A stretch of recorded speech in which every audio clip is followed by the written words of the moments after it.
ಎಲ್ಲರಿಗೂ ನಮಸ್ಕಾರ ಪ್ರಿಯ ವೀಕ್ಷಕರೇ, ನಾನು ನಿಮ್ಮ ಕೃಪಾ. ಎಷ್ಟೋ ಬಾರಿ ನಮಗೆ ಹಲವಾರು ಸಂದರ್ಭದಲ್ಲಿ ಹಣಕಾಸಿನ ಸಮಸ್ಯೆ ಅಥವಾ ಆರೋಗ್ಯದ ಸಮಸ್ಯೆ ಅಥವಾ ಇತರ ನಮ್ಮ ಭೌತಿಕ ಜೀವನದಲ್ಲಿ ಉಂಟಾಗುವಂಥ ಹಲವಾರು ಸಮಸ್ಯೆಗಳಿಗೆ ನಮಗೆ ಶ್ರೀ ಸೂಕ್ತ ಅಂತ ಇದೆ. ಆ ಶ್ರೀ ಸೂಕ್ತವನ್ನು ಪಠನೆಯನ್ನು ಮಾಡೋದ್ರಿಂದ ಖಂಡಿತವಾಗ್ಲೂ ನಮ್ಮ ಸಮಸ್ಯೆಗೆ ನಿವಾರಣೆ ಆಗುತ್ತೆ ಅಂತ ನೋಡಿ. ಶ್ರೀ ಸೂಕ್ತ ಅಂತ ಹೇಳಿದಂತಹ ಸಂದರ್ಭದಲ್ಲಿ ಇದು ಋಗ್ವೇದದಲ್ಲಿ ಬರುವಂತಹ ಒಂದು ಮಹತ್ವರವಾದಂತಹ ಸ್ತೋತ್ರ. ಇದು ಲಕ್ಷ್ಮೀ ದೇವಿಯನ ಸಂಪತ್ತು, ಐಶ್ವರ್ಯ, ಸೌಭಾಗ್ಯಗಳ ದೇವಿಗೆ ಸ್ತುತಿಸುವಂತಹ ಒಂದು ಸಂಕಲನ ಆಗಿರುತ್ತೆ ಅಂತ.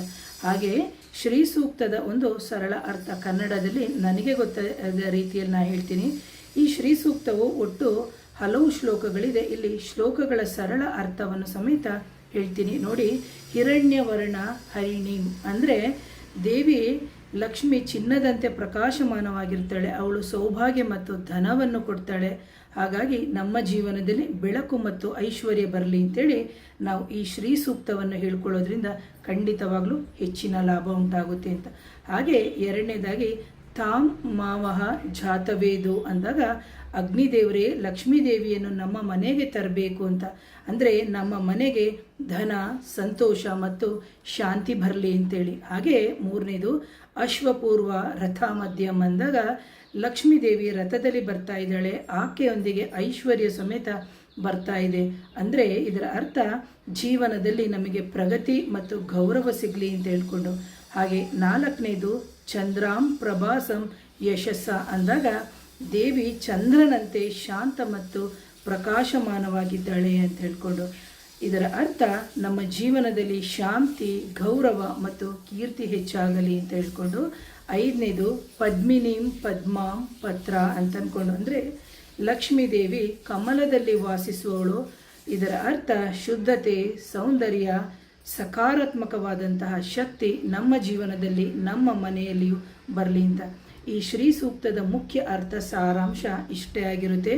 ನಾವು ಯಾವಾಗ ನಮಗೆ ಹಿರಣ್ಯವರ್ಣ ಅಂದಾಗ ನಾನು ಫಸ್ಟೇ ಹೇಳಿದೆ, ಲಕ್ಷ್ಮೀ ದೇವಿಯನ್ನು ಆಹ್ವಾನಿಸುವುದು, ಧನ, ಐಶ್ವರ್ಯ, ಆರೋಗ್ಯ, ಸಂತೋಷಕ್ಕಾಗಿ ನಾವು ಪ್ರಾರ್ಥನೆಯನ್ನು ಮಾಡೋದು, ನಕಾರಾತ್ಮಕ ಶಕ್ತಿಗಳನ್ನು ದೂರ ಮಾಡಿ ಮನೆಗೆ ಶಾಂತಿ, ಸಕಾರಾತ್ಮಕವನ್ನು ನೀಡೋದು ಅಂಥೇಳಿ. ಇದನ್ನು ಯಾವಾಗ ಜಪ ಮಾಡಬೇಕು ಅಂತ ಹೇಳಿದಂಥ ಸಂದರ್ಭದಲ್ಲಿ ಮೊದಲ ಬಾರಿಗೆ ಶುಕ್ರವಾರ ಲಕ್ಷ್ಮೀ ದೇವಿಯ ದಿನ.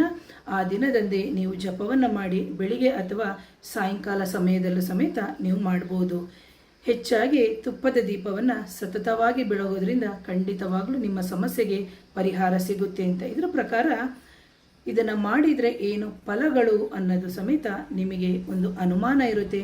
ಯಾವಾಗ ನಮಗೆ ಶ್ರೀ ಸೂಕ್ತವನ್ನು ನಂಬಿಕೆಯಿಂದ ನಾವು ಮಾಡಿದಂತಹ ಸಂದರ್ಭದಲ್ಲಿ, ಪಠನೆಯನ್ನು ಮಾಡಿದಂತಹ ಸಂದರ್ಭದಲ್ಲಿ ಹಣದ ಸಮಸ್ಯೆ ಕಡಿಮೆ ಆಗುತ್ತೆ, ಮನೆಯಲ್ಲಿ ಶಾಂತಿ ದೊರೆಯುತ್ತೆ, ಉದ್ಯೋಗ ಮತ್ತು ವ್ಯವಹಾರದಲ್ಲಿ ಬೆಳವಣಿಗೆ ಆಗುತ್ತೆ, ಸೌಲಭ್ಯ ಮತ್ತು ಧನಲಾಭ ಆಗುತ್ತೆ, ಮನೆಯಲ್ಲಿ ನಕಾರಾತ್ಮಕ ಶಕ್ತಿಗಳು ಹೋಗಿ ಸಕಾರಾತ್ಮಕ ಶಕ್ತಿಗಳು ನಿಮ್ಮ ಜೀವನದಲ್ಲಿ ಉಂಟಾಗುತ್ತೆ ಅಂತ ಹೇಳ್ತೀನಿ ಪ್ರಿಯ ವೀಕ್ಷಕರೇ. ಹಾಗಾಗಿ ಇದರದ್ದು ಇನ್ನೂ ಪೂರ್ತಿ ಅರ್ಥ ಇದೆ, ಆದರೆ ನಾನಿವತ್ತು ಬರೀ 4 ವಿಚಾರವಾಗಿ ಮಾತ್ರ ಹೇಳಿದ್ದೀನಿ. ಮುಂದಿನ ವಿಚಾರಗಳನ್ನು ಮುಂದಿನ ನನ್ನ ವಿಡಿಯೋದಲ್ಲಿ ತಿಳಿಸ್ತೀನಿ ಅಂತ ಹೇಳ್ತೀನಿ. ಹಾಗೆ ಎಷ್ಟೋ ಜನಕ್ಕೆ ಮೇಡಮ್ ನಮಗೆ ಪಠನೆ ಮಾಡೋಕ್ಕೆ ಬರಲ್ಲ ಅಂತ ಹೇಳಿದಂಥ ಸಂದರ್ಭದಲ್ಲಿ ಖಂಡಿತವಾಗ್ಲೂ ನೀವು ಭಯಪಡೋ ಅವಶ್ಯಕತೆ ಇಲ್ಲ, ಅಥವಾ ಹೇಳಲಿಕ್ಕೆ ಬರಲ್ಲ ಅಂತ ಹೇಳಿದಂಥ ಸಂದರ್ಭದಲ್ಲೂ ನೀವು ಕೊರಗೋ ಅವಶ್ಯಕತೆ ಇಲ್ಲ. ಅಂಥ ಸಂದರ್ಭದಲ್ಲಿ ನಿಮಗೆ ಯೂಟ್ಯೂಬಲ್ಲಿ ಸಿಗುತ್ತೆ ಶ್ರೀ ಸೂಕ್ತ ಅಂತ ಹೇಳ್ಬಿಟ್ಟು, ಅದನ್ನು ನೀವು ಶ್ರವಣವನ್ನು ಮಾಡೋದ್ರಿಂದ ಖಂಡಿತವಾಗಲೂ ನಿಮಗೆ ಮುಂದಿನ ದಿನದಲ್ಲಿ ಬಾಯಿಪಾಠ ಆಗ್ತಾ ಹೋಗುತ್ತೆ. ಆ ನಂತರದಲ್ಲಿ ಆ ದೇವಿಯ ಒಂದು